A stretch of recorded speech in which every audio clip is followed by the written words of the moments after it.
Olá, meu nome é Diego Nunes, esse é o nosso devocional. Se você é novo por aqui, seja bem-vindo, se inscreva no canal, deixe o seu comentário, o seu joinha, compartilhe essa mensagem e ative o sininho para receber todas as notificações. Como pedir algo a Deus?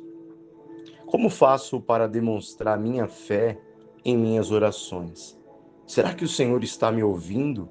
Devo pedir o que eu quero todos os dias? Seja bem-vindo. Nesse devocional vamos estudar esses temas. Em nossa cultura, somos incentivados a possuir uma fé inabalável em Deus. Crer que Ele é o Deus de milagres, realizador de causas impossíveis. E com isso, a tradição nos ensina que para viver estas manifestações de Deus, precisamos pagar o preço na carne, para que Ele veja em nós esta fé. Sacrifícios, penitências, promessas de caminhar longas distâncias, orações incessantes em busca do olhar de Deus, visando receber sua ajuda por misericórdia. A tradição nos ensinou assim, mas o que será que a Bíblia ou o próprio Jesus nos ensina? Primeiramente, vamos entender de onde vem a base dos sacrifícios.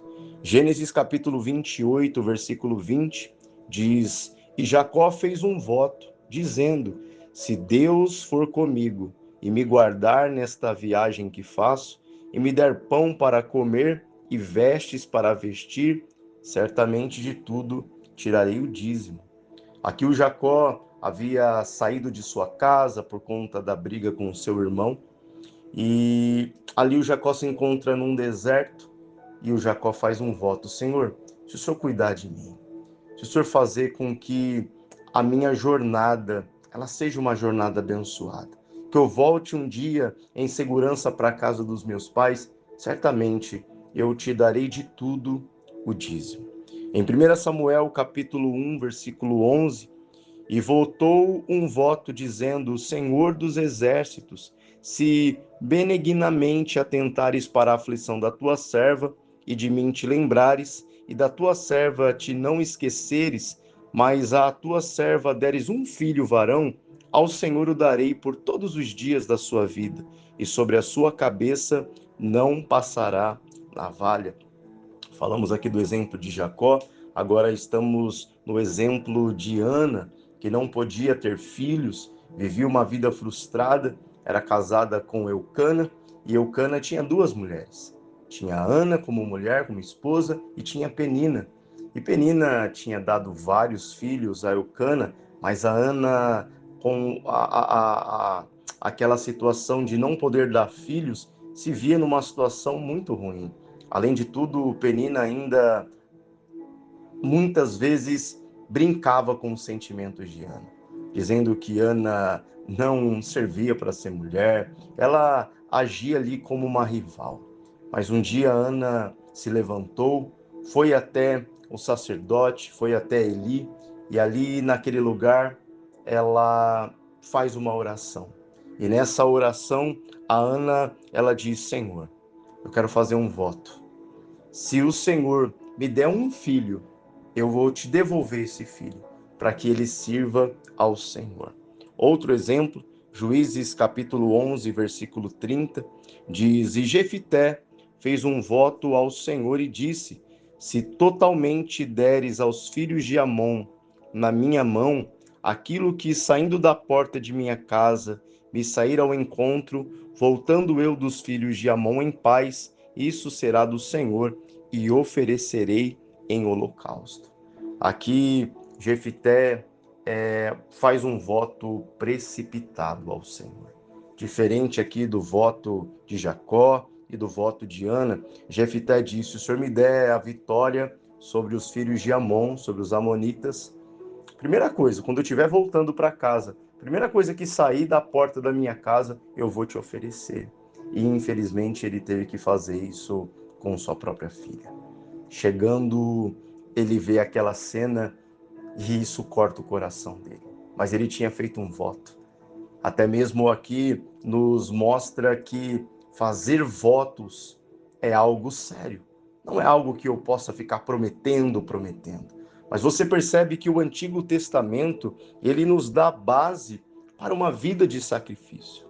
Percebemos aqui que os votos eram uma forma do homem se comunicar com Deus.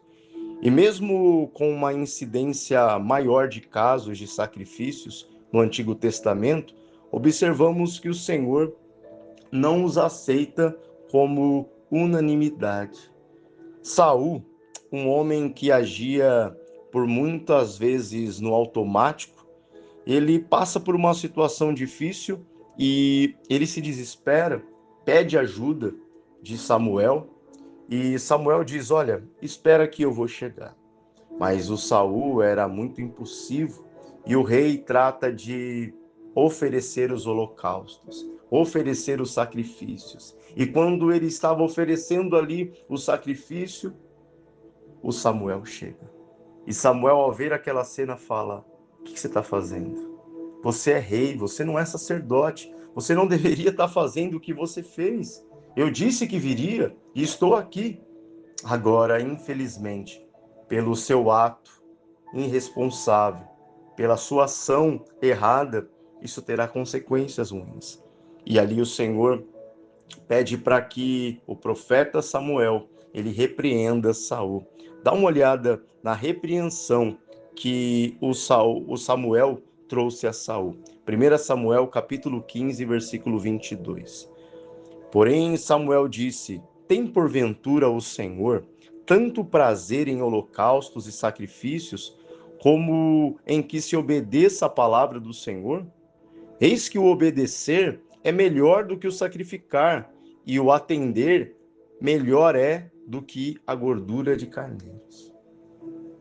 Perceba o teor dessa repreensão. Saul, você acha que Deus ele é tão desesperado por sacrifício? Você acha que Deus ele ama tanto o sacrifício que ele ignoraria que você não é um sacerdote? Deus quer tanto o sacrifício que Deus passaria por cima da palavra dele? Porventura, Saul, Deus não se agrada muito mais da obediência do que do sacrifício? Observe que aqui o Senhor, ele está trazendo uma correção a uma prática que estava sendo feita em forma de barganha. Ofereço o sacrifício e o Senhor se manifesta. Meus sacrifícios impõem que Deus faça a sua parte. E, infelizmente, o homem estava tão acostumado a tal prática que essa prática nunca cessou. Vemos nos dias de hoje pessoas que dizem: "Senhor, eu fiz a minha parte, agora faça a sua", como se pudéssemos encurralar a Deus, colocá-lo na parede.